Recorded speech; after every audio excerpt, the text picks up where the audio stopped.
भजी करण्यासाठी तेल व्यवस्थित तापलेलं असेल, म्हणजे तेलाचं टेम्परेचर जर व्यवस्थित असेल आणि जे भजीचं पीठ आपण तयार करतो ते एकदम परफेक्ट तयार झालं असेल, तर तेलामध्ये भजी सोडल्यानंतर अजिबात कढईला चिकटत नाहीत, लगेच तेलामधून ते सुटतात। थोडक्यात काय तर ते तेलामध्ये पोहायलाच लागतात आणि अशा प्रकारे मस्त कुरकुरीत भजी तयार होतात।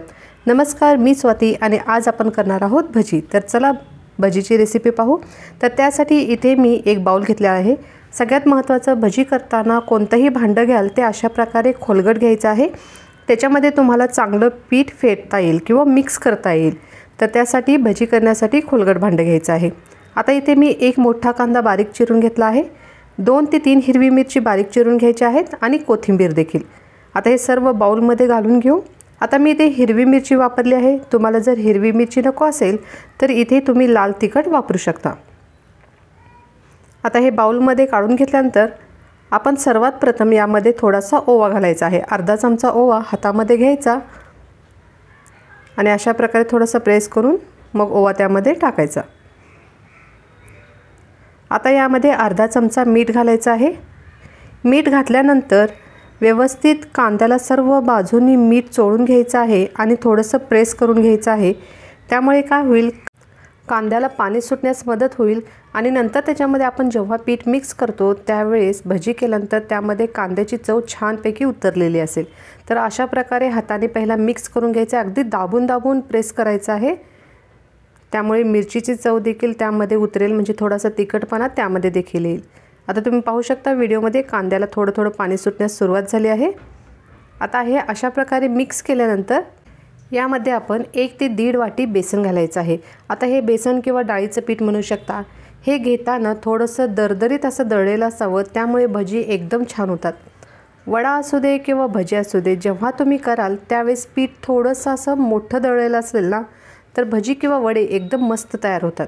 तर 1 वाटी इथे पीठ घेतलेलं आहे, त्याचबरोबर पाव चमचा हळद आणि अगदी 1 चिमटभरच आपल्याला इथे सोड्याचा वापर करायचा आहे।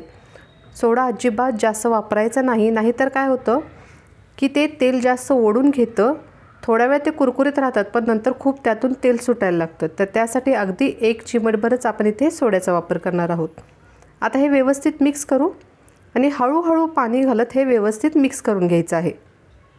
एकदम जास्त पाणी घालायचं नाही, पाणी जास्त घातलं गेलं तर पीठ पातळ होतं आणि ते व्यवस्थित आपल्याला मिक्स करता नाही येत, जास्त वेळ आपल्याला फेटता नाही येत।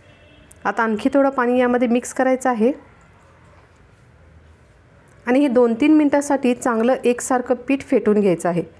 त्यामुळे काय होईल, यामध्ये हवा भरली जाईल आणि जेव्हा भजी तयार होतात तेव्हा बाहेरून कुरकुरीत आणि आतून एकदम जाळीदार तयार होतात। आणि पीठ असं फेटल्यामुळे किंवा मिक्स केल्यामुळे थोडंसं हलकं होतं, थोडंसं फुगतं आणि चवीला देखील छान होतात। आता हे परफेक्ट बॅटर रेडी झालं आहे, तुम्ही पाहू शकता।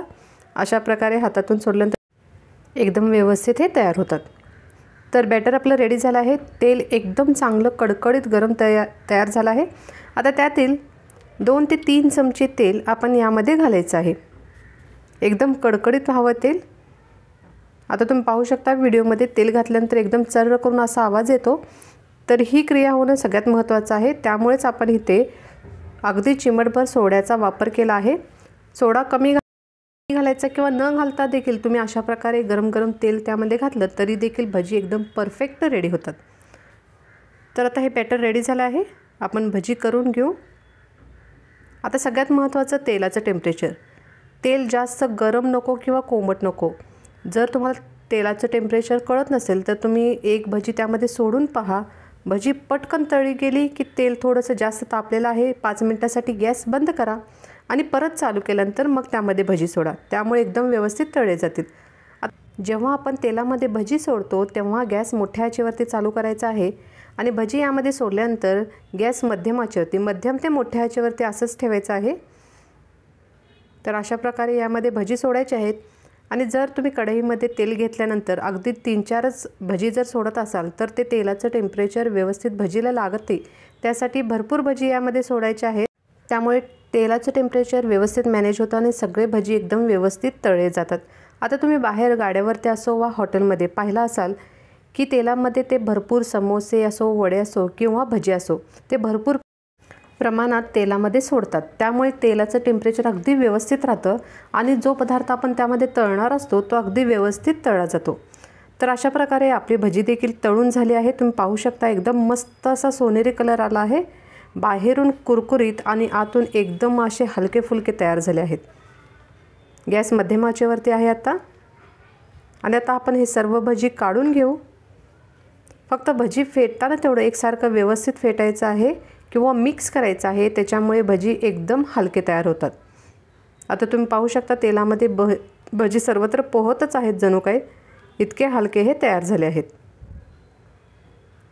कलर देखील खूपच सुरेख आला आहे। तुम्हाला पाहता क्षणी लक्षात आलं असेल की भजी किती कुरकुरीत आणि छान झाले आहेत ते। आता हे भजी काढून घेऊ। आणखी एक बॅच आपण यामध्ये घालून घेऊ आणि अशा प्रकारे घरच्या घरी एकदम मस्त अशी भजी तयार करू शकता। आता इथे मी बारीक कांदा चिरला होता, तुम्हाला जर हवा असेल तर तुम्ही कांदा लांब चिरून देखील इथे वापरू शकता। तर आता तुम्ही पाहू शकता तेलाचं टेम्परेचर एकदम व्यवस्थित आहे। भजी सोडल्या लगेच वरती अंतराळी येत आहेत। फक्त 2-3 गोष्टी लक्षात ठेवायच्या आहेत की तेल व्यवस्थित तापलं पाहिजे। जे पीठ आहे ते थोडंसं मोठं असेल तर भजी किंवा वडे एकदम छान होतात। सोड्याचा वापर कमी करायचा आहे, नाहीतर सोडा जास्त झाला भजीमध्ये तर भजी खूप तेल ओढून घेतं आणि ते खूप ऑइली लागतं। त्यासाठी सोड्याचा कमीत कमी इथे वापर करायचा आहे। तर अशा प्रकारे ही भजी देखील रेडी झाली आहेत। आता आपण ही भजी देखील काढून घेऊ एकदम मस्त आणि आता आपण प्लेटमध्ये हे सर्व करू। तर तुम्ही देखील नक्की करून बघा, तुम्हाला देखील खूपच आवडतील आणि अगदी कमी वेळात पटकन होते आणि सर्वात महत्त्वाचं म्हणजे बाहेरून कुरकुरीत आतून सॉफ्ट, जशी आपल्याला हवी आहे बाहेर मिळते अगदी परफेक्ट तशीच होते। आता इथे प्लेटमध्ये भजीबरोबर सर्वात महत्त्वाचं म्हणजे मिरची तर हवीच, त्यासाठी इथे मी मिरची देखील तळून घेतली आहे, ती देखील यावरती ठेवते। तुम्ही देखील नक्की ट्राय करून बघा, तुम्हाला देखील खूपच आवडेल। ट्राय करून बघितलात तर मला कमेंट करून नक्कीच सांगा। परत भेटू पुढील रेसिपीसह, तोपर्यंत टेक केअर, बाय बाय।